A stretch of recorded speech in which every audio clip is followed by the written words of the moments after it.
শহীদ রাষ্ট্রপতি জিয়া রহমানকে স্মরণ করতে হবে জাতিকে বিভিন্ন কারণেই। আপনারা লক্ষ্য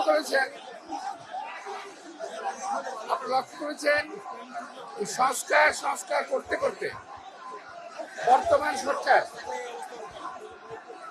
বিদেশ থেকে বহু লোককে আমদানি করেছেন সংস্কার করার জন্য।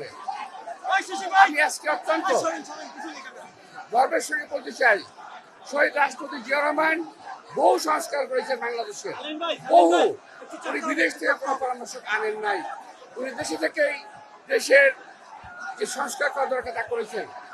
খাল সংস্কার করা হয়েছে, গার্মেন্টস ব্যবসা ও পোল্ট্রি ডেয়ারি সহ নারী শিক্ষা, বহু সংস্কার তিনি করেছেন, কিন্তু তিনি কখনোই বিদেশ থেকে কোনো কাউকে আমদানি করেন নাই।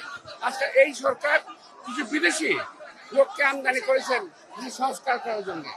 আবার এই সংস্কার করতে করতে এমন জায়গায় চলে গেছে যে তারা আজকে আর নির্বাচন দিতে চায় না।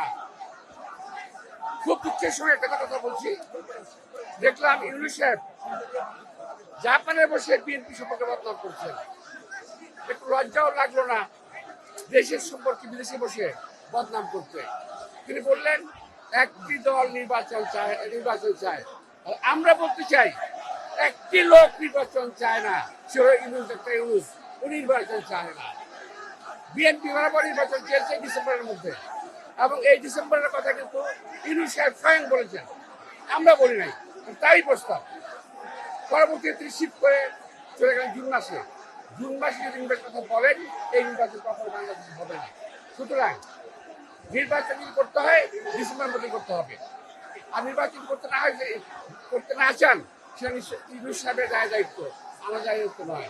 আমরা জাতির বাংলাদেশ জনগণ এই নির্বাচন আদায় করবে, নইলে এই দেশের ভৌগোলিক অবস্থা ঠিক থাকবে না।